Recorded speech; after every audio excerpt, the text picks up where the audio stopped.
Graça e paz, irmãos. Que bom, mais uma semana juntos aqui. Foi um final de semana rico. Nós estivemos pregando de manhã e de tarde em São Paulo, no sábado, no primeiro Congresso de Mulheres da Igreja Presbiteriana de Pinheiros. E eu acabei de pregar. Eu entreguei a palavra, o microfone às 4h e fui levada depressa para Congonhas para pegar um voo para Recife. E nós chegamos assim umas 22h em Recife, e quando foi no domingo, eu preguei uma vez de manhã, 2 vezes à tarde, e ontem eu preguei de novo, e hoje nós viemos para aqui, para o Rio de Janeiro. Então, foi um final de semana um pouco movimentado, mas de muita alegria de estar com os irmãos. Hoje nós vamos fazer o estudo da festa das trombetas, porque nós já fizemos Páscoa, Pães Asmos, Primícias e Pentecostes. Hoje nós vamos começar com as festas do segundo grupo. Nós vemos que eu vou ler primeiro o que está escrito em Levítico 23, de 23 a 25. Vamos ler o que está escrito em Levítico 23, de 23 a 25, onde está escrito assim: Disse mais o Senhor a Moisés: Fala aos filhos de Israel, dizendo: No mês 7º, no primeiro do mês, tereis descanso solene, memorial, com sonidos de trombetas, santa convocação. Nenhuma obra servil fareis, mas trareis oferta queimada ao Senhor. Meus irmãos, as 4 primeiras festas, Páscoa, Pães Asmos, Primícias e Pentecostes, ocorrem bem próximas umas das outras, mas existe um intervalo entre elas, entre esse primeiro grupo e a festa das trombetas. Esse longo período entre as 4 festas, que são conhecidas como festas da primavera, e as 3 últimas, que são chamadas festas de outono, representam a dispensação da graça em que nós vivemos hoje. Então, assim, nós vemos que existe o primeiro grupo com 4 festas, o segundo grupo com 3 festas. Este período entre o primeiro grupo das festas, chamadas festas de primavera, e o segundo grupo, que são as festas de outono, quer dizer, as festas de colheita, é exatamente o período da graça, a dispensação da graça, o período em que nós estamos vivendo hoje. Esse é o período entre a morte e a ressurreição de Jesus e o seu retorno, o tempo em que aguardamos o anjo que toca a grande trombeta de Deus, chamando a noiva de Cristo para a sua mansão nas alturas. A festa das trombetas, que também é conhecida como Rosh Hashanah, é o primeiro dia do ano civil judaico. Começa no primeiro dia do 7º mês, Tishri, que é setembro, outubro. Pega do mês de setembro ao mês de outubro. É conhecida, Rosh Hashanah, é conhecida como o dia do julgamento, quando Deus se assenta no trono e determina o destino de cada pessoa para o ano seguinte. De acordo com a tradição judaica, é o dia em que Deus criou Adão, o primeiro homem. Assim, no conhecimento deles, Rosh Hashanah é o aniversário do mundo. Para mostrar sua fé na misericórdia de Deus, os judeus se vestem da melhor maneira possível para celebrar com alegria silenciosa. Eles se vestem de branco, que para eles é a cor da pureza e é a cor favorita. A Torá, o livro sagrado, é coberto de branco. E o quitel, o branco, a capa branca, é usada sobre as roupas, porque lembra a veste para os mortos, a mortalha, chamando a atenção para a pureza e a mortalidade, a memória de que somos mortais e vamos ter o encontro com Deus. Os sacerdotes levantam a mão para mostrar um V entre o terceiro e o quarto dedo. Se vocês olharem aqui para a minha mão, vocês vão ver entre o terceiro e quarto dedo um V.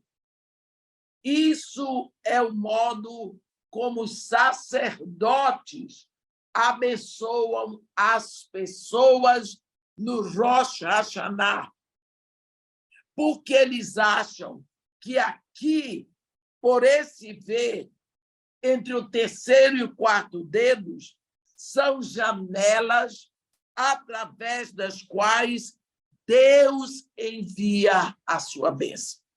Se você abrir a sua mão entre o dedo médio e o dedo anelar, você vai ver um V. É com a mão assim, com este V, que o sacerdote abençoa as pessoas no Rosh Hashanah, porque eles acham que essa é a janela pela qual Deus faz derramar a sua bênção. Outra coisa que acontece em Rosh Hashanah, o shofar. O shofar é um chifre curvo de carneiro e é tocado para acordar pecadores e confundir Satanás, que Satanás ficará impedido de acusar Israel. O shofar é importantíssimo na história de Israel. Vamos ver um pouquinho. O shofar foi tocado quando foi dada a Torá, lá em Êxodo 19. Se você lembrar direitinho, eu vou dar uma olhada para você aqui. Êxodo 19, versículo 19, diz assim: e o clangor da trombeta ia aumentando cada vez mais. Moisés falava e Deus lhe respondia num trovão. Então, o shofar, a trombeta, foi tocada, foi ouvida quando Deus dava a Torá, a lei para Israel. Também foi usada quando ruíram os muros de Jericó, lá em Josué 6, no versículo 20. Deus disse que o povo pararia na 7ª volta. E quando eles ouvissem o som da trombeta de carneiro tocada pelos sacerdotes, eles gritariam e as muralhas iam cair. Nós vamos ver também quando Gideão mandou seus homens soprarem o shofar para amedrontar os midianitas, lá em Juízes, no capítulo 7. Nós vamos ver o chofar mencionado pelo profeta Zacarias quando ele profetizou que Israel será avisado sobre a vinda do Messias pelo som da trombeta, pelo chofar. Eu posso lembrar aos irmãos aqui em Zacarias 9. Zacarias 9. Se vocês quiserem, eu vou ler esse trecho para vocês. Zacarias 9, de 16 a 22. Zacarias 9, de 16 a 22, está escrito assim: o Senhor, seu Deus, naquele dia os salvará como ao rebanho do seu povo, porque eles são pedras de uma coroa e resplandece na terra dele, pois quão grande é a sua bondade e quão grande é a sua formosura. O cereal para florescer os jovens e o vinho as donzelas. Então, nós vemos pelo som do chofar. O chofar é ouvido no início do ano jubileu. Está escrito aqui em Levítico, no capítulo 25, no versículo 9. Então, no mês 7º, aos 10 do mês, farás passar a trombeta vibrante. No dia da expiação, farei passar a trombeta por toda a vossa terra. Então, nós vemos o chofar sendo ouvido no início do ano jubileu, quer dizer, o ano que completa 25 anos. Lá em Números, no livro de Números, no capítulo 10, no versículo 10, nós vamos ver que o chofar é ouvido no princípio dos festivais. Números 10, no versículo 10. Eu vou ler para os irmãos, para vocês verem. Eu estou procurando enfatizar para os irmãos a importância da trombeta. Anuncia aqui Números 10, no versículo 10. Está escrito assim: da mesma sorte, no dia da vossa alegria e nas vossas solenidades e nos princípios dos vossos meses, também tocareis as vossas trombetas sobre os vossos holocaustos e sobre os vossos sacrifícios pacíficos, e vos serão por lembrança perante vosso Deus. Eu sou o Senhor vosso Deus. Então, você vê que a trombeta anuncia o princípio dos festivais. Na coroação de reis, você vê lá em 1 de Reis, no capítulo 1, 1 de Reis, no capítulo 1, você vai ver a importância da trombeta. No versículo 34, 1 de Reis 1, versículo 34, está escrito assim: Sadoque, o sacerdote, com Natã, o profeta, ali o ungirão rei sobre Israel. Então tocareis a trombeta e direis: viva o rei Salomão. Também nós vemos aqui mesmo, no versículo 39, Sadoque, o sacerdote, tomou do tabernáculo o chifre do azeite e ungiu a Salomão. Tocaram a trombeta e todo o povo exclamou: viva o rei Salomão. 7 trombetas, preste atenção, 7 trombetas tocarão quando Deus julgar a terra durante a tribulação. Isso está escrito em Apocalipse 8 e 9. 7 trombetas. Você vê que quando faz silêncio, abre o 7º selo do livrinho que o Cordeiro tomou. Agora o livro está totalmente aberto. Nesse 7º selo que se abre, então faz-se silêncio no céu cerca de meia hora. Entram 7 anjos. A cada anjo é dado uma trombeta. Então, você tem ali 7 anjos, cada um com a sua trombeta. Antes que eles comecem a tocar as trombetas, entra um outro anjo com um incensário de ouro na mão. E a ele é dado muito incenso para oferecê-lo com todas as orações dos santos diante da presença de Deus. As orações são perfumadas com incenso que queima com o fogo do altar. Depois que as nossas orações perfumam a presença de Deus, este incensário é atirado para a terra e a terra responde com vozes, terremotos e trovão.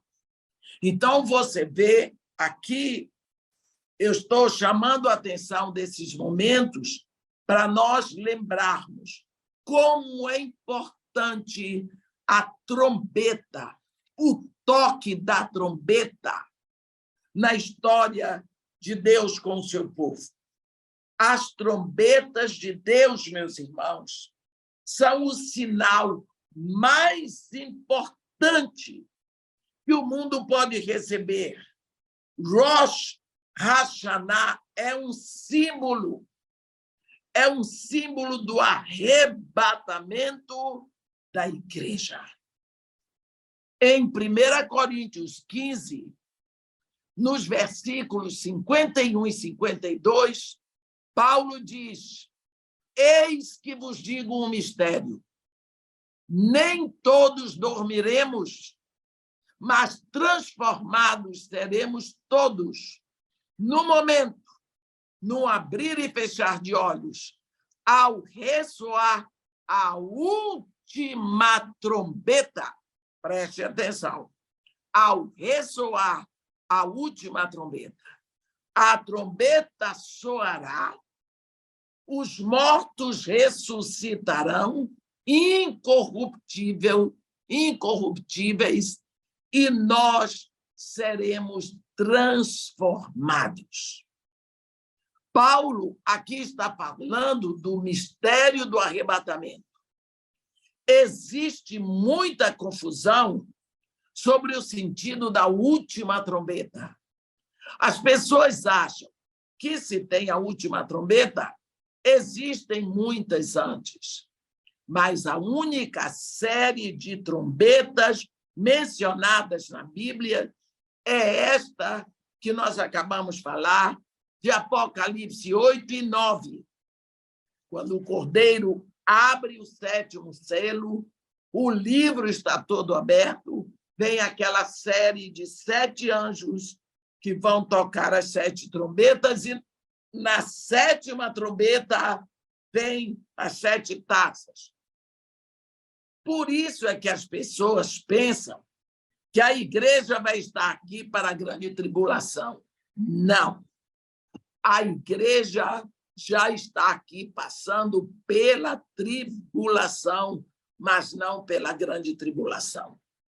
Existe, meus irmãos, uma série de toques em Rosh Hashanah, na festa das trombetas, cujos sons são conhecidos como tequiá. É uma nota longa e clara. Tequiá, shevarim. Shevarim são 3 notas curtas. E Teruah são 9 notas curtíssimas. Mas um som é tocado no final, bem longo, que é o Tequiá Gedoiá. Os sons são curtos, mas o último toque é longo, significando vitória. Esta é a última trombeta a que Paulo se refere. Quando o toque é longo, significa acabou. É vitória. Acabou. Como Rosh Hashanah é dia de acordar, é possível que os salmos de 93 a 100 foram compostos para a festa das trombetas. Nós vemos o trabalho de Neemias e Esdras estabelecendo o retorno às festas das trombetas, lá em Neemias 8, 2 e 3 e 9, de 10 a 12, nós vemos como o povo começa, quando Esdras começa a ler a palavra, o povo ouve, o povo não quer parar de ouvir, e como tudo é restaurado, festa dos tabernáculos, festa das trombetas, tudo vem ao retorno. A Bíblia diz que o povo chorou porque nunca eles tinham ouvido a palavra. Eles choraram de emoção.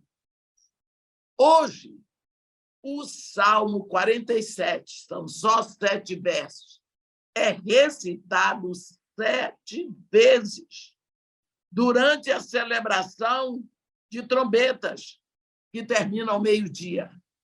Depois de recitar 7 vezes, eles ficam em silêncio e veem o toque da trombeta e a bênção final. É muito linda a celebração da festa das trombetas. Os judeus, eles também têm outro costume para celebrar Rosh Hashanah, conhecido como Tazlik. O povo vai ao rio mais próximo e lá eles vaziam seus bolsos na água. Se você lembrar do que aconteceu lá em Miqueias 7, no versículo 19, eu vou ler para você este versículo. Tornará a ter compaixão de nós, pisará aos pés as nossas iniquidades e lançará todos os nossos pecados na profundeza do mar. Então, isto, quando eles, no dia de Rosh Hashanah, eles usam Tazlik, significa que todos os seus pecados são levados para o fundo do mar. Esta atitude deles significa que eles estão se livrando de todo o pecado da vida deles. Para nós entendermos melhor a festa das trombetas, nós precisamos conhecer as raízes judaicas da nossa fé, porque o arrebatamento da igreja está explicado na cerimônia de casamento. É sim, a festa das trombetas é a festa do arrebatamento. Por isso, a igreja nasce em Pentecostes e é arrebatada em trombetas. Este período que nós estamos vivendo, o período da graça, é o período intermediário, em que a igreja nasceu, está na terra e será arrebatada. A festa de Pentecostes aponta para o noivado, quando o Espírito Santo desce para preparar a noiva para levar para o seu noivo.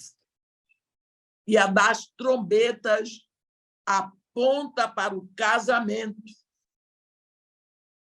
Quando nós olhamos para isso, nós vemos que, se você olhar lá em Êxodo, no capítulo 24, não vou pedir para vocês lerem, porque vocês conhecem todos muito bem a história. Quando Abraão chamou seu servo de confiança, Eliezer, e mandou que colocasse embaixo de sua coxa e jurasse a ele, prometendo que não tomaria noiva cananeia para Isaque, mas que iria à Mesopotâmia para buscar uma noiva semita para seu filho Isaque. O servo, enfim, jura. Aí ele desce para a Mesopotâmia, ele toma 10 camelos e muito das riquezas de Abraão e desce para buscar uma noiva para Isaque. Ele é um tipo do Espírito Santo. Ele nunca tinha ido à Mesopotâmia, mas ele vai lá buscar a noiva para Isaque. Isaque não vai. Isaque é o filho de Abraão. E Eliezer vai buscar. Ele não vai fazer outra coisa a não ser buscar a noiva certa para Isaque. Depois que nós sabemos, ele encontrou, ele orou, e a noiva era Rebeca, tudo certinho. Ele vai trazer a noiva. Ele vai fazer o quê? Ele vai preparar a noiva. A noiva não conhecia Isaque. É ele, durante toda a viagem de retorno, que vai ensinar para ela como é Isaque, quem é Isaque. Ele vai levar Rebeca a conhecê-lo. É ele que vai tomar conta de Rebeca, vai prover tudo para ela, vai tomar conta, vai suprir as necessidades dela, mas vai levá-la a conhecer tudo sobre o noivo durante a viagem de retorno. Você observa que quando Rebeca chega, que ela vê um rapaz meditando no campo, ela apeia do camelo e cobre o rosto. Por quê?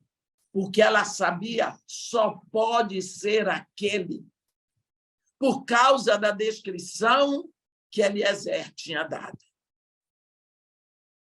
Assim é o Espírito Santo. Jesus Cristo vem aqui e ele compra a noiva. Mas ele volta para o Pai e manda o Espírito Santo. O Pai mandou o Espírito Santo. Ele vem aqui, Jesus Cristo diz, ele vos ensinará todas as coisas e vos fará lembrar das coisas que vos ensinei. Que todas as coisas são essas que o Espírito Santo vai ensinar? Todas as coisas a respeito de Jesus. Então, é ele que vai levar a noiva. Esse período agora é o período Pentecostes. O Espírito Santo veio para preparar a noiva e ele vai levar essa noiva no arrebatamento. Esse é o período que nós estamos aqui, no final desse período. Então, a festa das trombetas, meus irmãos, aponta para o noivado, desculpa, a festa de Pentecostes, aponta para o noivado, quando o Espírito Santo desce e dá trombeta para o casamento. Entre uma e outra é o período da graça que estamos vivendo, nos preparando para sermos levados. Olhe, eu já preguei sobre isso na igreja, mas quero lembrar sobre os passos do casamento hebraico. Primeiro, o noivo ou o agente do pai vai procurar a noiva, como Abraão mandou seu servo. A noiva tem que concordar, sem jamais ter visto o noivo. Foi dessa forma que, se você se rendeu a Jesus Cristo, sem nunca ter visto Jesus. O preço é estabelecido por uma noiva. Pode ser 20 camelos, 12 pulseiras de prata, ou qualquer outra coisa de bom tom que o noivo possa oferecer. A aceitação é chamada de morrar. Morrar. A noiva e o noivo estariam legalmente ligados, sem viverem juntos. Uma pessoa escreveria o contrato de casamento chamado Ketubá, estabelecendo o preço da noiva e as promessas do noivo de honra, suprimento de vida com ela e os direitos da noiva. Finalmente, o noivo assinava,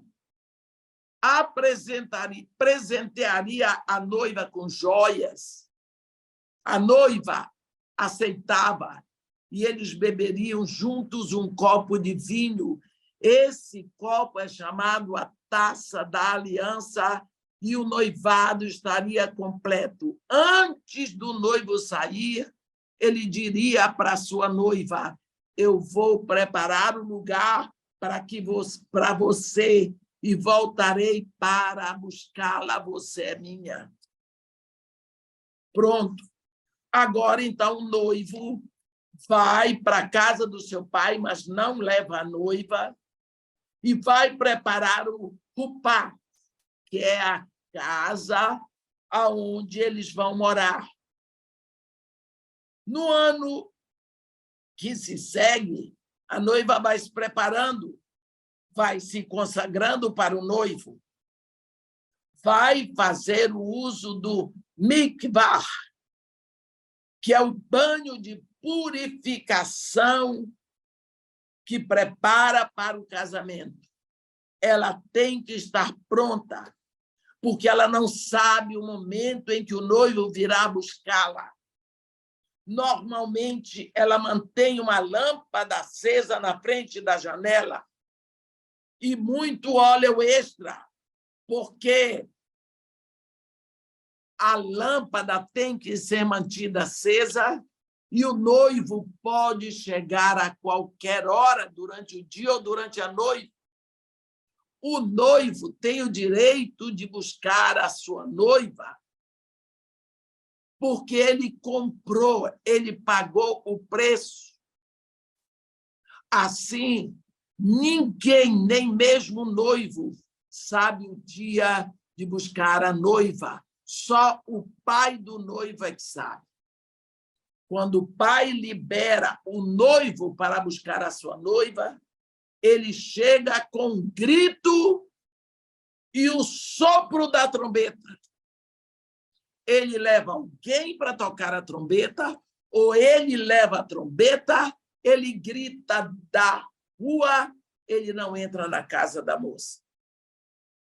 Pega o contrato de casamento, apresenta publicamente para o pai da noiva, mostrando que tinha direitos, e ela sairia para ir com ele, mas antes ela passa na janela e apaga a candeia que ela manteve acesa. Vai ficar tudo escuro. Aí ele leva a moça para a casa de seu pai, que estaria na porta esperando. Quando ele chega lá, o pai toma a mão da noiva, bota na mão dele, pega a mão do filho, bota sobre a mão da noiva, aperta as duas. Nessa hora, está pronto, está celebrado o casamento. Esse é um ato chamado apresentação. Casamento está celebrado. Agora o noivo traria para o rupá que ele preparou e então vai apresentar para os seus amigos, que ouviriam o toque da trombeta e viriam para celebrar o casamento, aonde ele, o noivo, será louvado pela beleza da noiva. Não é a noiva que será louvada, mas o noivo. Nós vemos que isso já aconteceu conosco. Foi o pai que designou onde estaria a noiva para seu filho Jesus. Ele manda Jesus ao planeta Terra, onde está a noiva, porque a Terra é a casa da noiva. A Bíblia diz no Salmo 115, versículo 16, os céus são os céus do Senhor, mas a terra deu-a ele aos filhos dos homens. Então, quando Jesus Cristo vem na terra, ele vem na casa dos filhos dos homens. Ele entra pela porta da frente, que é o nascimento físico, aquele cresce, aquele paga o preço alto da noiva. Ele paga lá na cruz. Jesus Cristo veio com a incumbência da cruz. Era essa a missão dele, o escopo, o objetivo. Você lembra quando Pedro tentou dissuadi-lo da cruz? Ele disse, arreda Satanás. Quando ele ia subindo para Jerusalém, na sua última subida, ele disse para seus discípulos, é necessário que o Filho do Homem ascenda a Jerusalém para sofrer muito nas mãos das autoridades, para ser preso, julgado, condenado, crucificado e morto. Então, ele sabia. E ele estava pronto para isso. Mas quando ele orou lá no Getsemane, 3 vezes ele pediu, Pai, se for possível, afaste de mim esse cálice. Não seja feita, porém, a minha vontade, mas sim a tua que estás nos céus. Lógico que não era o cálice, não era o sacrifício da cruz. Há quem diga que era a humilhação moral da cruz. Porque nós sabemos que Jesus saiu da mesa do jantar da Páscoa. Ele comeu o cordeiro assado, ele comeu as ervas amargas, ele comeu pão asmo, ele bebeu das 4 taças de vinho, ele era um homem. Lógico que ele saiu dali, foi para o Getsemane e ali ele foi preso. Uma vez preso, levam para Pilatos, e de Pilatos ele é levado para a casa de Anás, sogro do sumo sacerdote Caifás. Anás manda para a casa de Caifás. De Caifás, ele volta para Pilatos.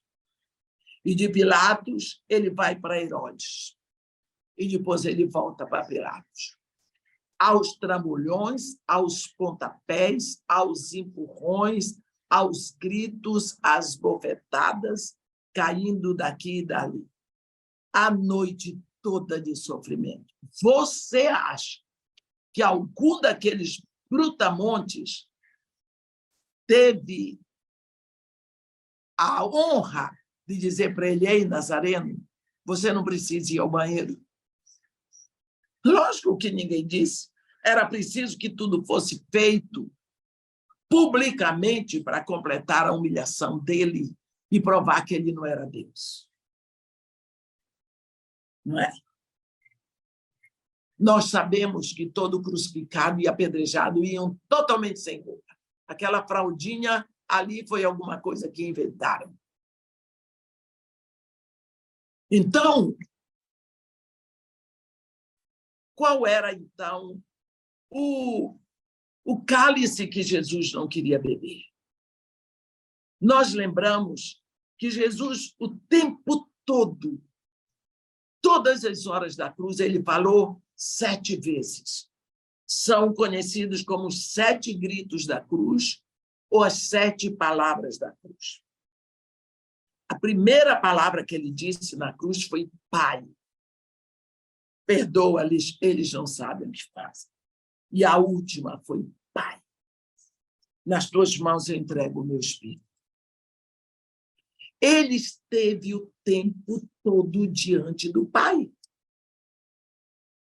Todo o tempo.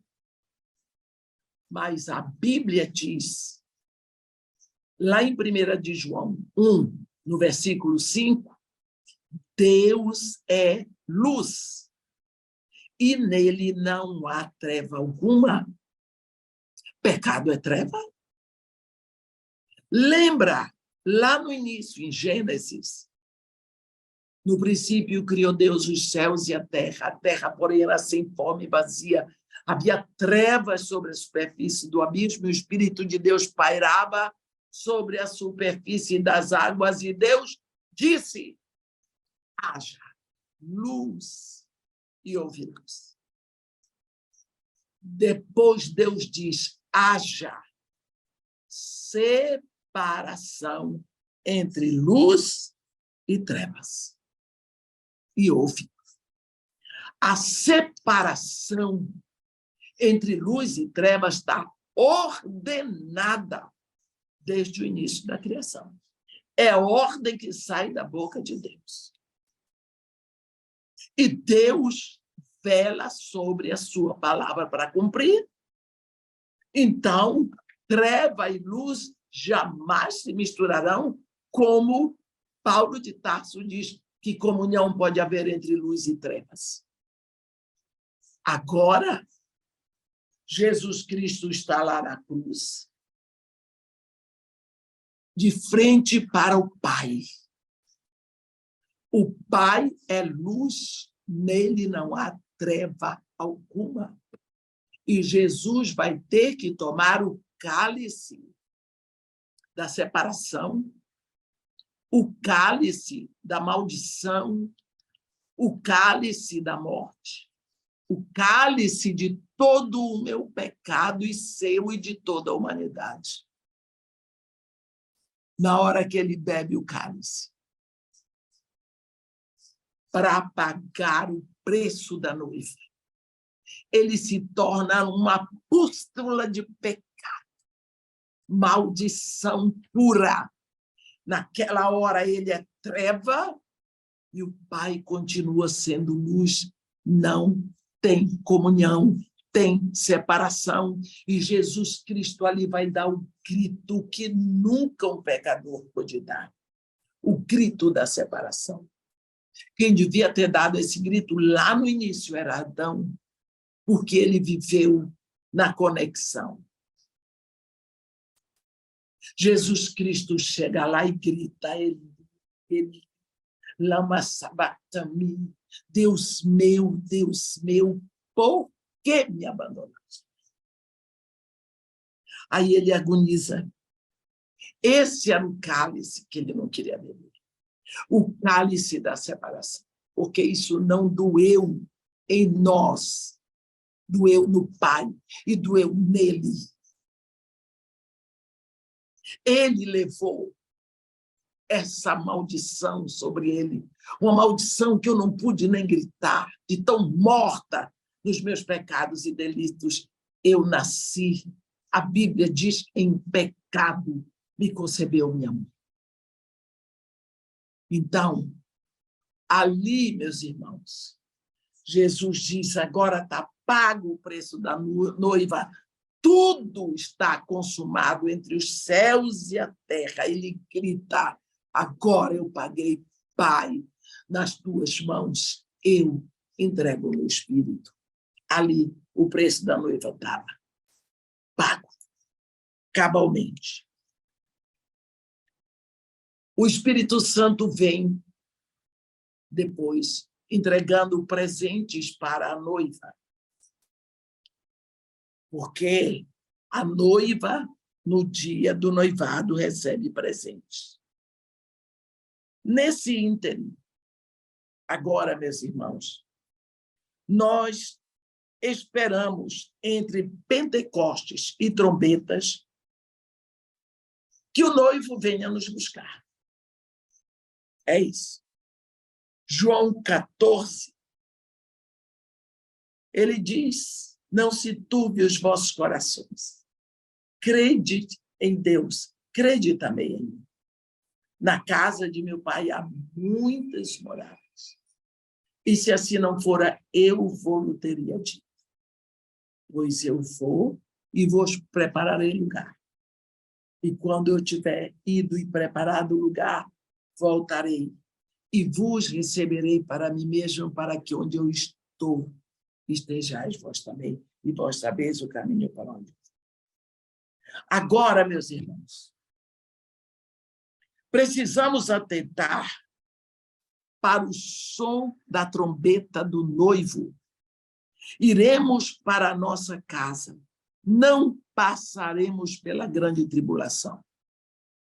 Estamos preparados para a vinda de Jesus entre as nuvens, em poder e glória? Estamos? Será que a noiva está o tempo todo, como diz a palavra, em todo o tempo estejam alvas as vossas vestes e não falte o óleo sobre a sua cabeça? Como poder e glória. Com poder e glória virá como um ladrão, significa no momento que ninguém espera, é surpresa. Quando Jesus Cristo levou seus discípulos para Betânia, e diante deles Jesus Cristo foi sendo elevado aos céus, discípulos ficaram olhando, veio um anjo e disse para eles: porque varões galileus, por que estáis aí a contemplar as nuvens? Este mesmo Jesus, que dentre vós foi tirado, voltará, assim como o viste subir entre nuvens. Precisamos estar sempre prontos, como noiva, em todo o tempo. Estejam alvas as vossas vestes. O noivo recebe louvores pela beleza da noiva. Como estão as nossas vestes? Estão sujas das coisas do mundo, da nossa mistura com as coisas da carne e do mundo, do nosso desejo pelos holofotes. A questão aqui não é salvação, porque nós já estamos no céu com os redimidos. Aqui as qualidades serão examinadas, 7 coroas estarão expostas para os servos fiéis de Cristo. Temos aqui Apocalipse 2:10, para os crentes corajosos, testados nas prisões, na perseguição, até o ponto de morte, tem a coroa da vida. Lá em 1 de Pedro 5, Fala sobre o diadema para os pastores que entregaram a vida pelas ovelhas. 1 Tessalonicenses fala para os evangelistas, a coroa, ganhadores de alma, a coroa da alegria.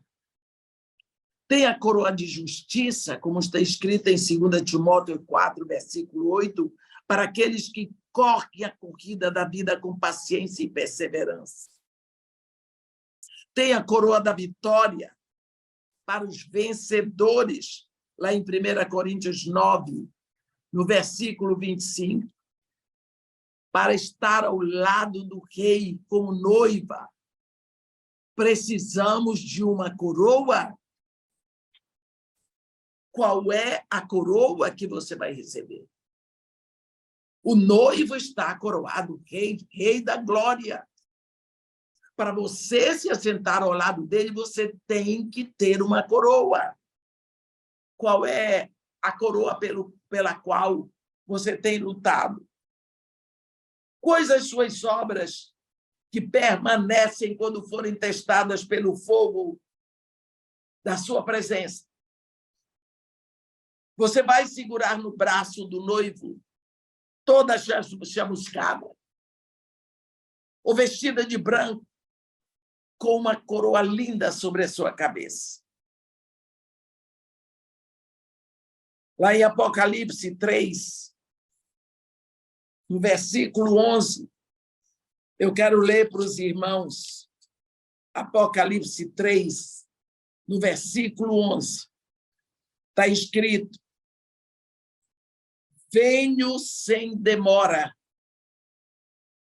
conserva o que tens, para que ninguém tome a tua coroa. Nós precisamos saber, estudamos a Páscoa, pães asmos, primícias e Pentecostes. A igreja nasce em Pentecostes. Porque Pentecostes, o Espírito de Deus vem para a terra para buscar a noiva do Filho de Deus. Esse Espírito, desde o dia de Pentecostes, está aqui trabalhando, preparando a noiva. Ela será levada em trombetas. Trombetas é a festa que aponta para o casamento, para o arrebatamento. Eu quero, mais uma vez, lembrar. Levítico 23 diz assim: disse o Senhor a Moisés, fala aos filhos de Israel e dize-lhes: as festas fixas do Senhor que proclamareis serão santas convocações. São estas as minhas festas. Meus irmãos, essas festas são do Senhor e são santas convocações. Todas elas se reportam à igreja e a Israel. Não são festas simplesmente onde se dançam, se cantam, não. Todas elas encerram a verdade da história de Deus conosco. Hoje fizemos mais uma, a festa das trombetas. Vimos quantos toques são apontados e cada um deles fala de uma palavra. Israel continua celebrando as festas, enquanto nós aqui nascemos em Pentecostes, seremos arrebatados em trombetas. Precisamos abrir os nossos olhos, porque desde o primeiro século, os santos apóstolos de Jesus Cristo estão dizendo que o Senhor está às portas. São passados 20 séculos e nós ainda estamos aqui. Portanto, vamos abrir os nossos olhos, porque é para qualquer momento. Amém? A próxima festa que vamos estudar é a festa da expiação. Agora entramos no final, porque depois de trombeta só tem expiação e tabernáculo. Amém?